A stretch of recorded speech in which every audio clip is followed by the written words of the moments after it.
Joined by Willy Hutchinson here at the Engle Gym. Now he's just done a session in a bit of a sweaty state. I presume you're waiting for Uncle Liam to come and towel you down, I guess. Well, I could do if I'm coming over, couldn't get on my washing. He can do my washing when I get back, do you know what I mean? But you better get me bed done when I get home. If that's done, then he'll be all right. Is that why you've sent him home, to do the housework? Yes, he's going to do my breakfast this morning. He made me my shake for after my session. He's packed me bag last night, and he's just looking after me, and he's taking care of me while I'm in Sheffield. He turned into a real father figure, hasn't he? He is, yeah. He's doing a very good job, to be honest. Not like my own dad, but listen, he's doing what he can. He's helping out. Do you know what I mean? He's not saying that when I pay him my rent every month, but here we are. What can we do? How did you cope when he went on holiday after his last fight? Well, to be honest with you, when he went home, I went home because we boxed on the same show. So I had my own mum looking after me, you know, and she was taking care of me. And then when I come back to Sheffield, then I get Liam.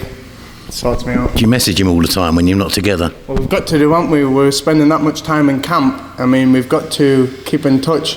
You know what I mean? I can't let him start wandering off and getting someone else. Got to look after me. He's the first one and only priority. Absolutely. He was telling me early on he's getting a bit upset because you spend so much time in your room, locked in your room. I know. You know, to be honest with you, he talks so much crap. When you go back, you just don't want to listen to what Liam's got to say. I just want to close my door, not even look at his big ugly face. I just keep in there and he keeps in his. And then when Love Island, when we used to come out and watch a bit of Love Island, but we need Love Island to come back so we can get back together. Spend more time together. Quality time. Yeah, we need to spend a bit more quality time together, you know. I'm going to go for some breakfast with him this morning, but he'll be waiting for me to get there so I can pay for his breakfast, because he's a bit of a, you know, but listen. Any prospect of you going on Love Island? I don't know. You never know, Dean. You never know. Maybe you could never know. See whatever comes up, but I'm only joking about Liam. You're only 21, so you're a ripe sort of age for it. Yeah, I am. I'm young, I'm handsome, I'm sexy, you know what I mean? I mean, why can't I get on age, you know what I mean?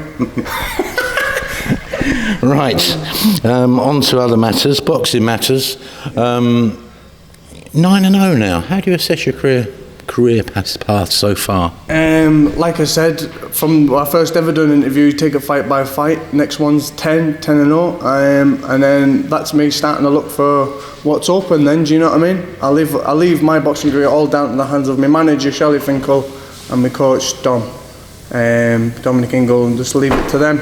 And they know which path I'm going, and as long as I keep winning and moving forward, that's the main thing, you know. Coach Dom did shout early on with a little bit of news suggesting that you're going to be on the Albert Hall bill now, which is Friday, September 27. I mean, that's a cracking place to fight. Yeah, it's a cracking place to fight. I've boxed there before, to be honest with you. Obviously, I thought I was boxing a bit longer, farther away, but it's moved forward now. I'm looking forward to it. I'm looking forward to getting another win under my belt and moving forward from there.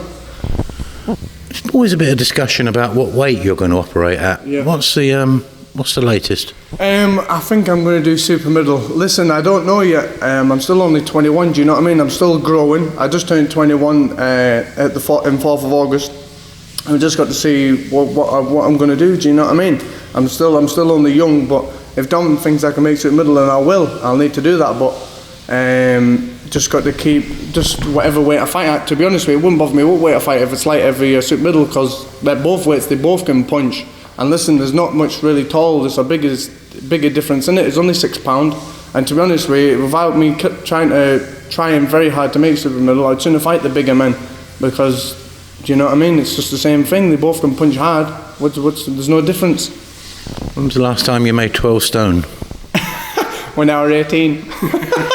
I haven't seen 12 stone since I was in the World Championships. When I was 18, I've never seen 12 stone yet. Since. So, I mean, are you happy about the idea of going back down there, or do you think it sounds a lot like hard work? Listen, you've got to sacrifice. If there's no sacrifice in boxing, you're not going to go anywhere in your career. And if that's my sacrifice, then I'll need to do it, and it's as simple as that. But I just got, like I said, just leave my career into me. People's looking after me's hands, and I'll do what they tell me to do. Do you know what I mean? Super middleweight has always been known as like a marquee division. Yeah. A lot of glamour to it, but the light heavyweights is getting really serious now, isn't it? The light heavyweights are shining, to be honest with you. There's some good fights at light heavyweight. But I'll eventually, if I do make super middleweight, it's only a certain amount of time I'm going to do it, and then I'm obviously going to go light heavyweight. just now light heavyweight shining, isn't it? Do you know what I mean? There's some big fights out there. Some big fights out there. So you get into double figures later this month. I know you say it's all down to your coach and everything else, but what do you see as a realistic time frame between going 10-0 and getting yourself in the mix for titles? To be honest with you, if it was left in my hands, I would already been fought for a title, because I believe I was ready for a title when I first ever went professional.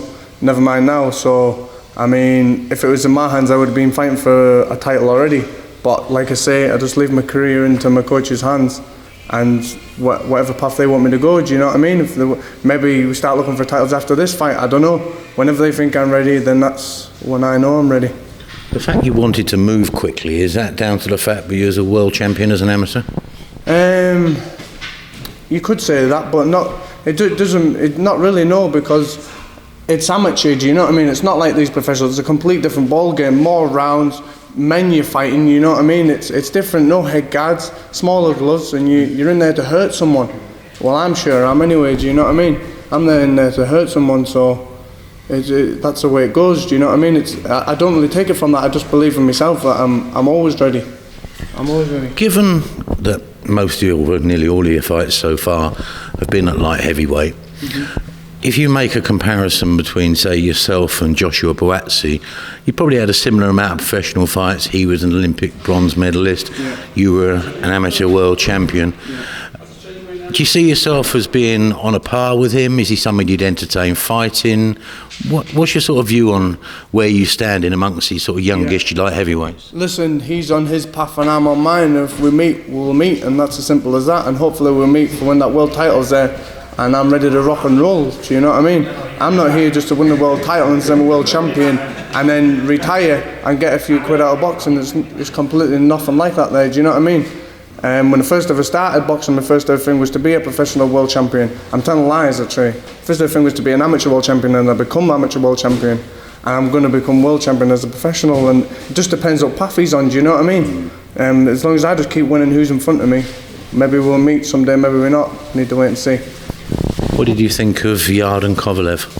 I thought Yard put up a good fight. He had him gone in the 8th, if I'm right. But he put it all in the last round, and that's down to obviously, that there's down to not fighting for like that type of stage. Do you know what I mean? He's never fought, so that's a good learning curve for him. Now he might go on and win a world title. He's had that feeling. He's went near enough 12 rounds with a world champion, through and through. Kovalev, world champion. I mean, he's done that now. He's got his learning curve. He should be going on now and winning world titles. And obviously, he's from Britain, and we all follow. All of us has got to be behind every British fighter we can. And I hope that like goes on and win a world title. You know. How many more, in your ideal world, how many more fights would you like before you start looking at the likes of Kovalev? I know Kovalev would probably be gone by then, but looking at that level. Kovalev will be a grand old time I'm there. But I don't know. Listen, 4 or 5 years and see where I am from there. But like I said, take fight by fight. I could fight a journeyman in my next fight, or whoever I'm fighting my next fight, and get beat. It's as simple as that. I've got to keep on the ball. I've got to keep on the game and keep winning. If I keep winning, I mean, doors are open for me, aren't they? I'm going to get them big fights. But I just got to keep progressing.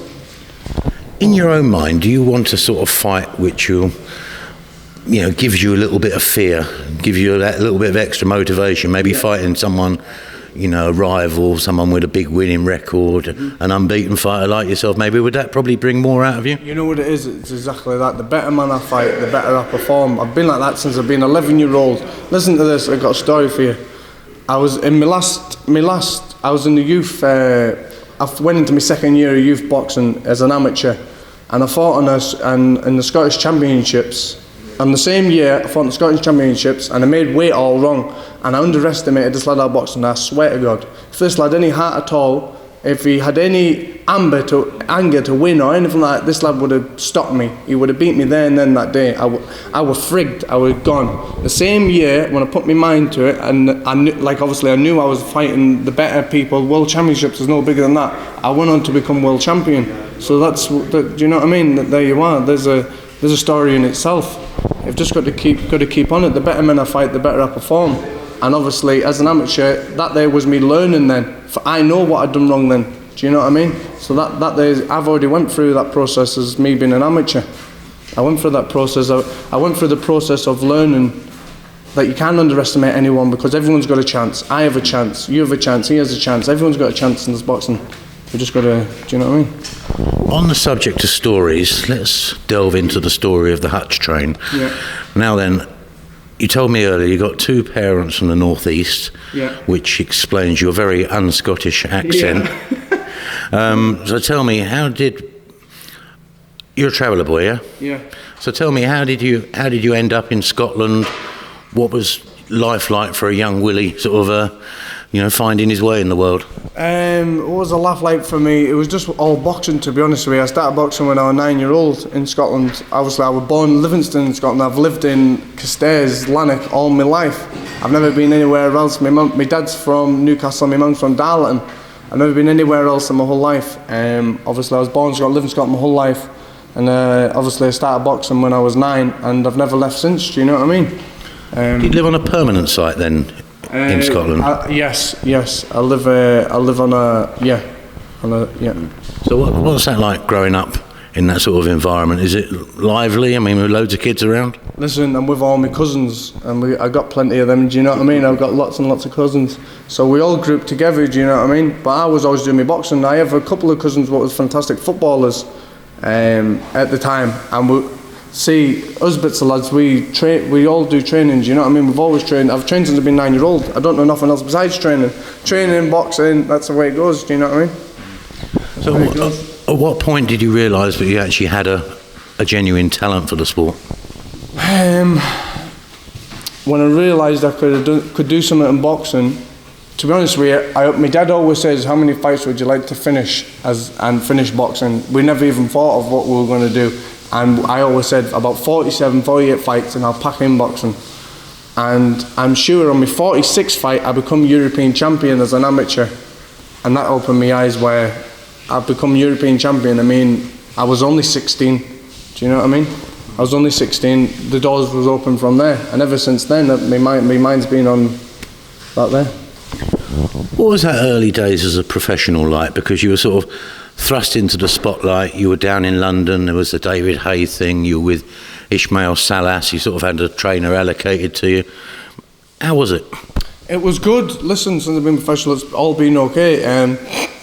Obviously, my manager wanted me to move on, and we went with Frank Warren, and obviously, my manager Shelley, I chose Dom, and Dom came to watch me fight, and he says, like, he took me on, do you know what I mean? So I'm grateful for all that, and that's the way it went. But everything's been okay. I've never had any wrong words of anyone or anything like that there.